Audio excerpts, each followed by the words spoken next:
C9, common Maclaurin series. So I like to do some. Let's consider the first one, the exponential. It'd be this one here. Can we show this? Let me work this out. That's what we're going to try to do. In other words, the function is e to the x. Well, I like to make myself a little table where n is going to be 0, 1, 2, 3, 4, until I get the pattern. And then I'm going to make my derivatives here. And my derivatives, this is going to be the derivative, the nth derivative of the function. Well, if you take no derivative, you have e to the x. If you take one derivative, you have e to the x.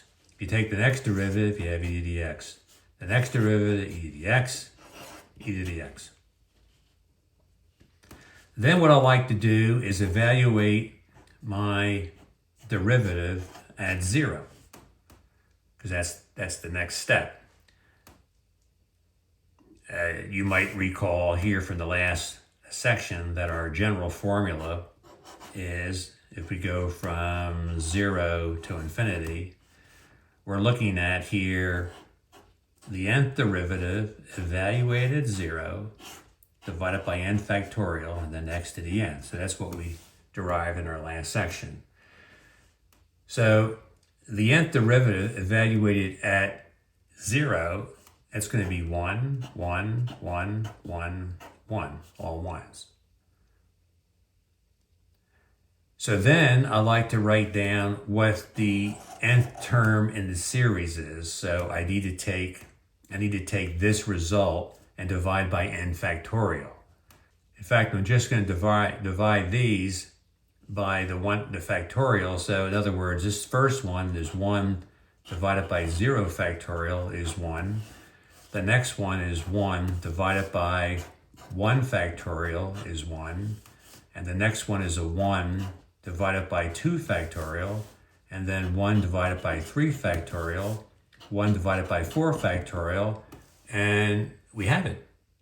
We have our result. That's the result that we had, that we were trying to show.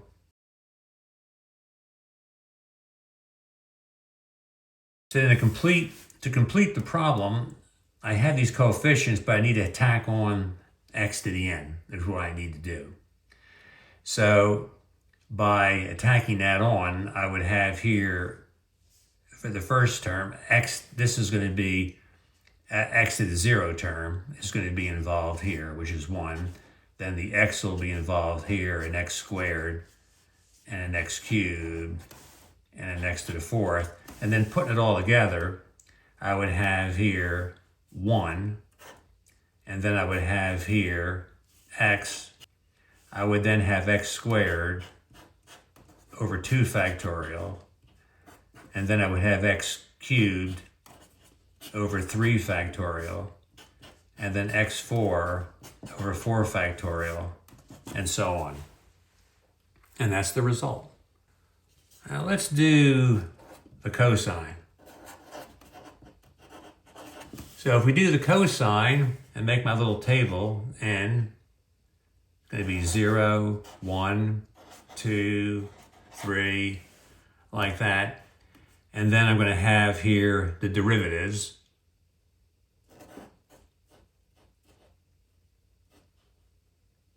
And then I need to have the derivatives evaluated at x equal to 0.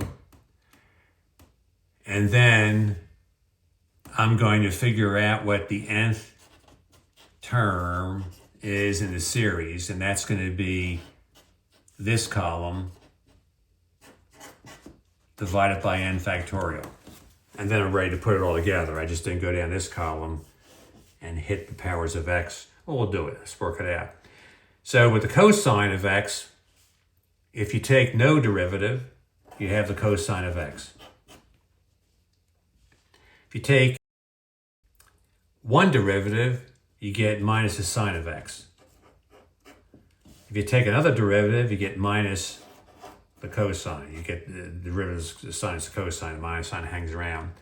Then the next one for 3, we would have minus the sine times that minus, you get the sine of x, like that. Now let's squeeze in a 4th, and then the derivative here is cosine. See, it starts to repeat now. It's going to repeat.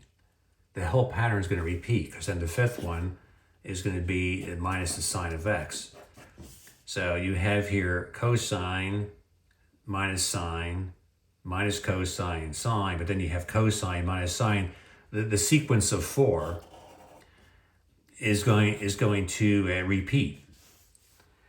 Now when you put in 0 for the cosine, you get a 1. Put in 0 for the sine, you get 0. This is a minus 1. Then this is going to be 0. This is going to be 1. It's starting to repeat again. See, 0. So then for this term here, we're going to look at dividing by the factorial. So the nth term, we'll go ahead and put the nth term, we'll go ahead and put the x in there also, so that we have everything. So that's going to just simply be a 1. Then the next one, well, it doesn't matter what the x power is. This is 0. We divide by anything, we get 0. So that one's 0. So really, we're only going to have here the even functions. And we know that the cosine's an even function, so that kind of makes sense that we're going to have the even powers of x, because that would be even function. If we had odd powers of x, we'd have an odd function. So then if we look at this one, we're going to have minus 1 over 2 factorial, and then the x would be there. So this would be minus x squared over 2 factorial. So remember here, we want to look at this column, divide by the factorial, 2 factorial, and then slap on the x to that power, x squared. So let's do the next one here. That's not going to be 0. This is a 1, and we're going to divide by 4 factorial. So this is 1 over 4 factorial, like that. And then we're going to slap on x to that power, x to the 4th.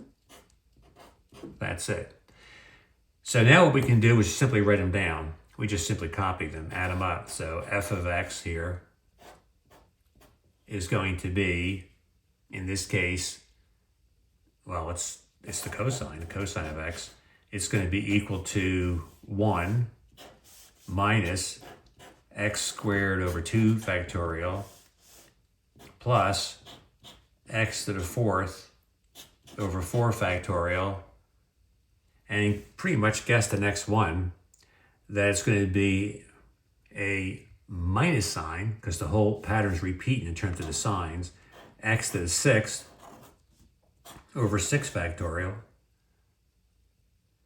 And if we're repeating this, the sign pattern here, the sign is a plus, so this will be a plus x to the 8th over 8 factorial. So the signs are going to be alternating, because if you look here, forget the 0 ones. We don't have any of the odd powers. So it's then 1, minus 1, 1, then minus 1, 1, minus 1. So you can write those out. So let's go ahead and do the sign and form a similar table where we have n, 0, 1, 2, 3, 4, like 5. And then we have here the nth derivative of x. And then we want the nth derivative evaluated at 0. And then we want the nth term, which will be this column divided by n factorial times x to the n. All right? So let's go for it. If we take no derivative, we have the sine of x. If we take one derivative, we have the cosine. Now the derivative of the cosine, to get the next derivative, is minus the sine. And then the derivative of the sine is cosine. So this is going to, minus sign is going to still hang around.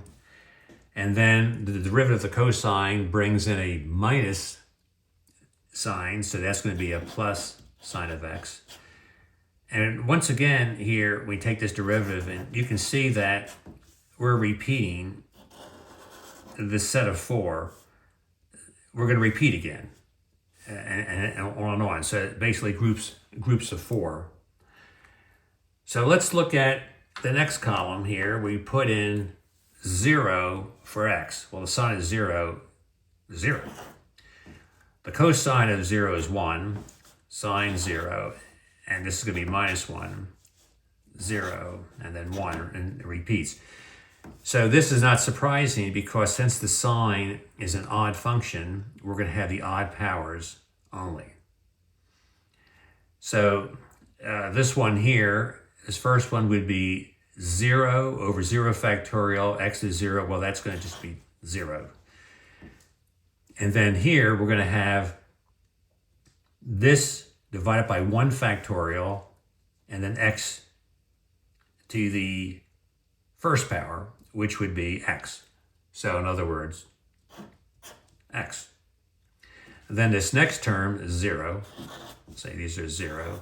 So we're going here to the third term. It's going to be a minus sign. And it's going to be over 3 factorial, and then x cubed, like that.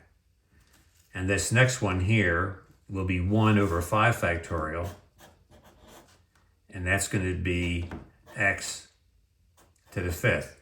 And now we can write them all out, together. So here, f of x is equal to the sine of x would be equal to x minus x cubed over 3 factorial plus x to the 5th over 5 factorial. Now you can guess the second because see these signs going to change. 1 minus 1, 1 minus 1, and we're only having odd powers.